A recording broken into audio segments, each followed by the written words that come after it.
ಕರುಣೆಯ ಸಂದೇಶ ಯೂಟ್ಯೂಬ್ ಚಾನೆಲ್ಗೆ ನಿಮ್ಮೆಲ್ಲರನ್ನು ಮತ್ತೆ ಸ್ವಾಗತಿಸುತ್ತಿದ್ದೇನೆ. ಪಾದ್ರೆ ಪಿಯೋ ಮತ್ತು ದೇವರ ಅನುಭವ. ಪಾದ್ರೆ ಪಿಯೋ ಅವರು 8 ವರ್ಷದವರಾಗಿದ್ದಾಗ ಒಂದು ದಿನ ತನ್ನ ತಂದೆಯೊಂದಿಗೆ ಅಲ್ಡಿಲ್ಲಾ ಇರ್ಬಾನಿಯಾ ಎಂಬ ದೇವಾಲಯಕ್ಕೆ ಹೋದರು. ಅಲ್ಲಿ ಆದಂಥ ಅನುಭವವು ಅವರ ಹೃದಯವನ್ನು ಮುಟ್ಟಿತು ಮತ್ತು ಅವರ ಜೀವನದುದ್ದಕ್ಕೂ ಅವರಲ್ಲಿ ಉಳಿಯಿತು. ಅವರು ದೇವಾಲಯದಲ್ಲಿ ಒಬ್ಬ ಮಹಿಳೆಯನ್ನು ನೋಡಿದರು. ಅವಳು ದುಃಖಿತಳಾಗಿದ್ದಳು ಮತ್ತು ಕೂದಲು ಉದುರಿ ಹೋಗಿತ್ತು. ಅವಳು ತನ್ನ ಮಗುವನ್ನು ತನ್ನ ತೋಳುಗಳಲ್ಲಿ ಹಿಡಿದಿದ್ದಳು ಮತ್ತು ಆ ಮಗು ಅಸಹಜವಾಗಿ ಕಾಣುತ್ತಿತ್ತು. ಅಂದರೆ ತಲೆ ತುಂಬಾ ದೊಡ್ಡದಾಗಿತ್ತು, ಆದರೆ ಅದರ ದೇಹವು ತುಂಬ ತೆಳ್ಳಗಿತ್ತು ಮತ್ತು ಒರಟಾಗಿತ್ತು. ಅದರ ಧ್ವನಿ ಕಾಗೆಯ ಕೂಗುವ ಧ್ವನಿಯನ್ನು ಹೋಲುತ್ತದೆ. ದೇವಾಲಯದಲ್ಲಿದ್ದವರೆಲ್ಲರೂ ಆ ಮಗುವಿನ ಮೇಲೆ ಕರುಣೆ ತೋರುತ್ತಿದ್ದರು. ಪಾದ್ರೆ ಪಿಯೋ ಅವರಲ್ಲಿ ಒಬ್ಬರಾಗಿದ್ದರು ಮತ್ತು ಅವರು ಆ ಮಗುವಿಗಾಗಿ ಆ ದೇವಾಲಯದ ಪಾಲಕ ಪೋಷಕ ಸಂತರನ್ನು ತೀವ್ರವಾಗಿ ಪ್ರಾರ್ಥಿಸಿದರು. ಅದರ ತಾಯಿಯೂ ಸಹ ಕಣ್ಣೀರಿನ ಕಣ್ಣುಗಳಿಂದ ಸಂತರನ್ನು ತೀವ್ರವಾಗಿ ಪ್ರಾರ್ಥಿಸಿದಳು.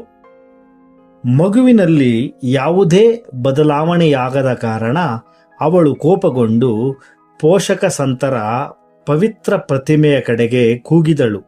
ಅವಳು ಆ ಮಗುವನ್ನು ಇನ್ನು ನನಗೆ ಬೇಡ, ನೀನೇ ಇಟ್ಟುಕೋ ಎಂದು ಹೇಳಿದಳು. ಹೀಗೆ ಹೇಳಿ ಮಗುವನ್ನು ಸಂತರ ಪ್ರತಿಮೆಯ ಬುಡಕ್ಕೆ ಎಸೆದಳು. ದೇವಾಲಯದಲ್ಲಿದ್ದವರೆಲ್ಲರೂ ಆಶ್ಚರ್ಯಚಕಿತರಾದರು ಮತ್ತು ಏನು ಮಾಡುವುದೆಂದು ತಿಳಿಯಲಿಲ್ಲ. ಆದರೆ ಪಾದ್ರೆ ಪಿಯೋ ರವರಿಗೆ ಮಗುವಿನ ಸುರಕ್ಷತೆಗಾಗಿ ಹಾಗೂ ಮಹಿಳೆಯ ದುಃಖವನ್ನು ಕಡಿಮೆ ಮಾಡಲು ಪ್ರಾರ್ಥಿಸುವುದು ತನ್ನ 2 ಕರ್ತವ್ಯ ಎಂದು ಅವರು ಭಾವಿಸಿದರು.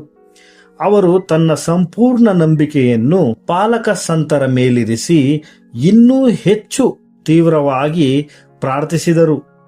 ಅವರು ಕಣ್ಣು ತೆರೆದಾಗ ಅವರು ಕಂಡದ್ದನ್ನು ನಂಬಲು ಸಾಧ್ಯವಾಗಲಿಲ್ಲ.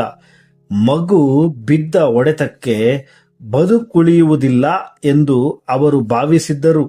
ಆದರೆ ಅವನಿಗೆ ಆಶ್ಚರ್ಯವಾಗುವಂತೆ ಅದು ತನ್ನ ತಾಯಿಯ ಕಡೆಗೆ ಓಡಿ ಹೋಗಿ ಅಮ್ಮ ಅಮ್ಮ ಎಂದು ಕರೆಯುವುದನ್ನು ಅವರು ನೋಡಿದರು. ಮಗುವಿನಲ್ಲಿ ಅದರ ದೋಷಗಳ್ಯಾವುವೂ ಕಾಣಸಿಗಲಿಲ್ಲ. ಎಲ್ಲವೂ ಕಣ್ಮರೆಯಾಗಿ ಸುಂದರವಾಗಿ ಕಾಣುತ್ತಿತ್ತು.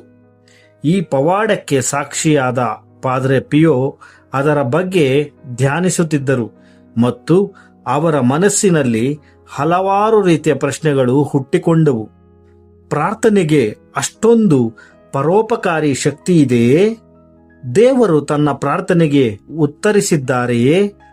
ಅವನ ಎಲ್ಲ ಉತ್ತರಗಳು ಸಕಾರಾತ್ಮಕವಾಗಿದ್ದವು. ಈ ರೀತಿಯಾಗಿ ಅವರು ತಮ್ಮನ್ನು ತಾವೇ ಕೇಳಿಕೊಂಡರು ಮತ್ತು ಆ ಕ್ಷಣದಿಂದ ಅವರು ತನ್ನ ಹೃದಯದ ಬಹು ಭಾಗವನ್ನು ದೇವರಿಗಾಗಿ ಮೀಸಲಿಟ್ಟರು. ಅವರು ಇದರ ಬಗ್ಗೆ ಅನೇಕರಿಗೆ ಹೇಳಿದರು ಮತ್ತು ಒಬ್ಬ ಗುರುವಾದ ನಂತರವೂ ಅವರು ಜನರಿಗೆ ಈ ಘಟನೆಯ ಬಗ್ಗೆ ಹೇಳುತ್ತಲೇ ಇದ್ದರು. ಈ ದೈವಿಕ ಅನುಭವವು ಅವರು ಪ್ರೌಢಾವಸ್ಥೆಗೆ ಬಂದ ನಂತರವೂ ಅವರೊಂದಿಗೆ ಇತ್ತು ಮತ್ತು ಅದು ಅವರನ್ನು ನಿಯಮಿತವಾಗಿ ಜಪಮಾಲೆ ಹೇಳುವ ಅಭ್ಯಾಸವನ್ನು ಅಳವಡಿಸಿಕೊಳ್ಳುವಂತೆ ಮಾಡಿತು. ಜಪಮಾಲೆ ಹೇಳಿದರೆ ಮಾತ್ರ ತನ್ನ ಪ್ರಾರ್ಥನೆ ಸಂಪೂರ್ಣಗೊಳ್ಳುವುದು ಎಂದು ಅವರು ನಂಬಿದ್ದರು ಮತ್ತು ಜಪಮಾಲೆ ಹೇಳುವ ಅಭ್ಯಾಸವಿಲ್ಲದ ಕ್ರೈಸ್ತರನ್ನು ಭೇಟಿಯಾದಾಗಲೆಲ್ಲ ಅವರು ಆಶ್ಚರ್ಯಪಡುತ್ತಿದ್ದರು. ಪ್ರಾರ್ಥನೆಯ ಶಕ್ತಿಯು ಅಪಾರವಾದದ್ದು. ಇದನ್ನು ಸರಿಯಾದ ರೀತಿಯಲ್ಲಿ ನಾವು ಉಪಯೋಗಿಸಿದರೆ ನಮ್ಮ ಆತ್ಮವನ್ನು ರಕ್ಷಿಸಿಕೊಳ್ಳಬಹುದಾಗಿದೆ. ಇನ್ನು ಕೋಟ್ಯಾನುಕೋಟಿ ಆತ್ಮಗಳು ಅಂಧಕಾರದಲ್ಲೇ ಉಳಿದಿರುವುದರಿಂದ ದೇವರು ನಮ್ಮ ಪ್ರಾರ್ಥನೆಗಾಗಿ ಕಾದಿದ್ದಾರೆ. ಧನ್ಯವಾದಗಳು.